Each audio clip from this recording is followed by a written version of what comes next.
Here's 5 mistakes that you're potentially making with your nutrition that's stopping you getting the results that you want. And I get it, because information is overwhelming. We are told to cut out X, Y, and Z, and there's so many diets, advice, what you should be eating, what you shouldn't be eating, that it is overwhelming. But here are 5 things for you to have a think about that you might be doing and what you could be doing instead.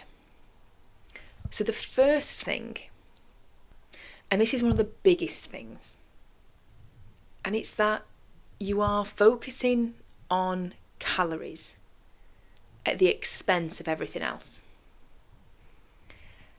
Now, calories are important. Of course they are. Calorie balance is what means weight gain, maintenance, or weight loss. There is no two ways about it. Calories matter. However, where so many women go wrong is all they focus on is the calorie content of food. So they prioritize foods that are low in calories, regardless the nutrient quality, regardless of how that food makes them feel, regardless of their overall diet structure, what else they're doing. And this is such an error. Justifying foods based on, well, it fits in my calories, is the wrong way to approach your nutrition. What we really should be prioritizing and what we really should be focusing on is food that is high in nutrients, food that keeps us full, food that keeps us energized, focused, helps us perform well in the gym, in life, and being structured with nutrition. Now, that is not to say that you can't have balance. That's not to say that the things that you enjoy eating you can't factor in. Far too many women want a result, want to know how to be in great shape, how to look great, how to have this toned physique, how to feel strong, how to show up as their best self, but they also want to eat a diet that they want to eat. And you can't do both. You can have elements of that. You can have a meal out, you can have a bit of chocolate, you can have a glass of wine if that's your thing. You can't do it all the time. And especially when you're going through a process of trying to improve how you look and feel, your body composition, your weight management, it's not sexy to say, because everybody is telling you that you can do what you want as long as it's within your calories. It's not the approach that's going to get you the result that you want. You actually have to be quite structured, quite disciplined with your food choices, focus on food quality, nutrient quality, eating well. And when you've achieved the results that you want, you can then factor in a little bit more balance. You can have a little bit more flexibility if you want it. But starting the process just trying to be as flexible and as if it fits your macros as you want, that's why you keep tripping up. And it's why one of the biggest bits of advice that I give to people is eat simple food, cook simple meals.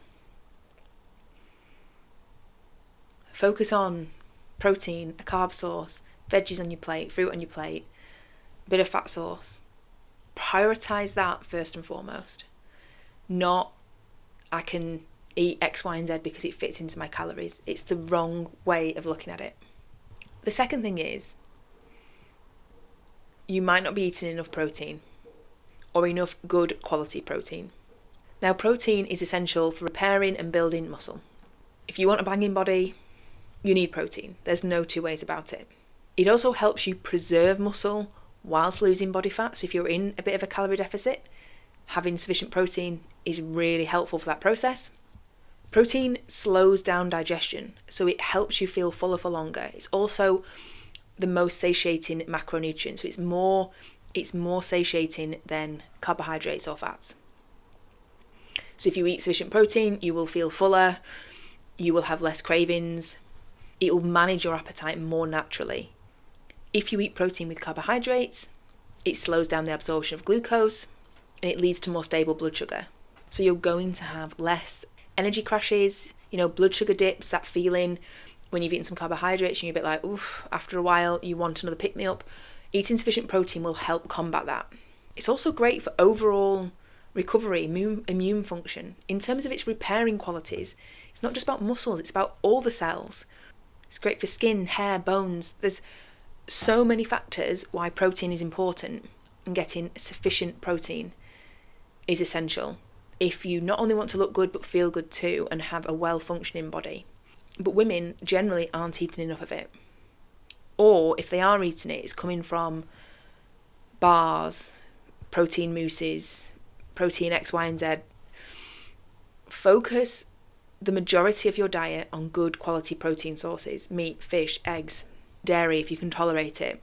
Having some protein shakes as a top-up can be helpful, but we shouldn't be relying on those to give us the majority of our protein quota.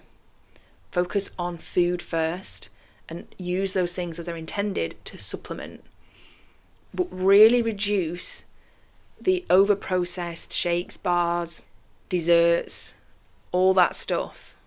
Again, that's feeding into point one and things fitting into your calories and fitting into your protein target. Aim to get at least 100 grams of protein and from good quality sources.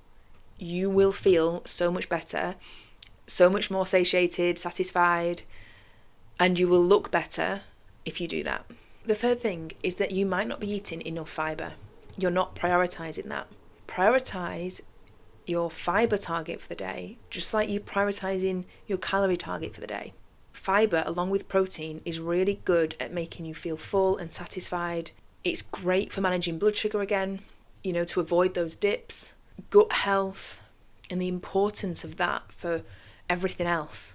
Sufficient fibre and having a healthy digestive system is great for how you are going to feel day to day, that you don't feel sluggish and bloated. So prioritising fruits and vegetables, carbohydrates that are great sources of fibre as well, factor that into your diet.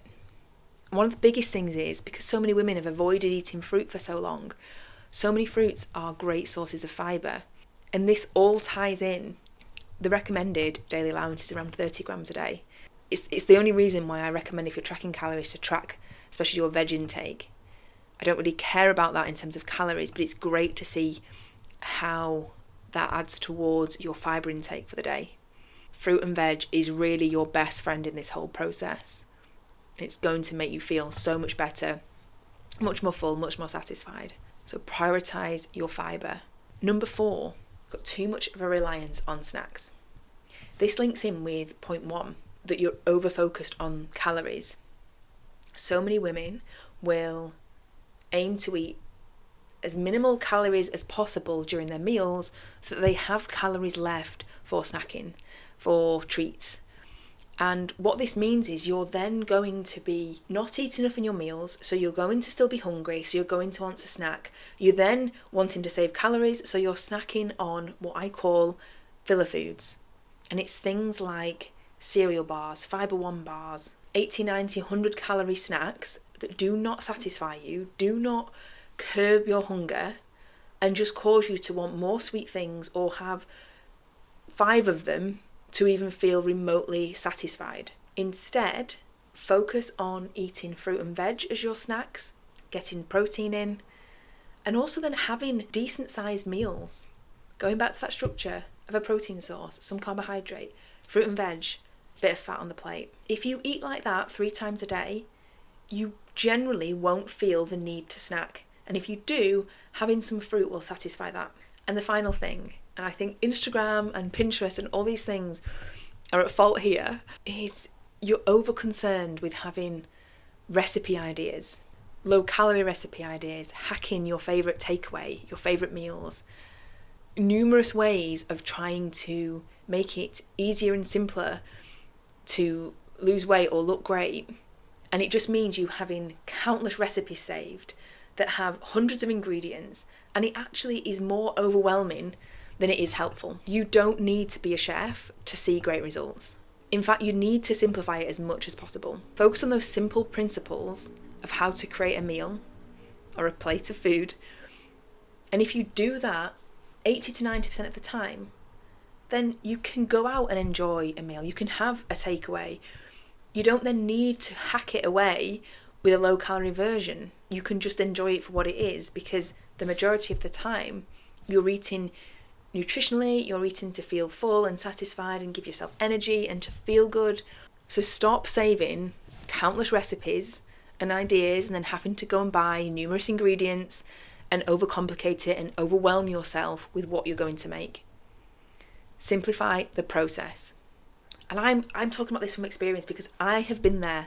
I have done the trying to hack the protein, high protein recipes, low calorie this and that, and I've done it all, and it just becomes exhausting. And now I just eat simple. I eat similar meals day in, day out, and then have flexibility as and when I need it. That is the best thing that you can do for not only how you feel, but also your mindset around this. I hope this has been helpful. Let me know. This is what I talk about with my clients. This is why I devised the Bulletproof Food System, to make it as simple as possible to eat well, feel good, and get in the best shape of your life. Drop me a message on Instagram with FSF if you are interested in coaching. And I'll see you in the next video.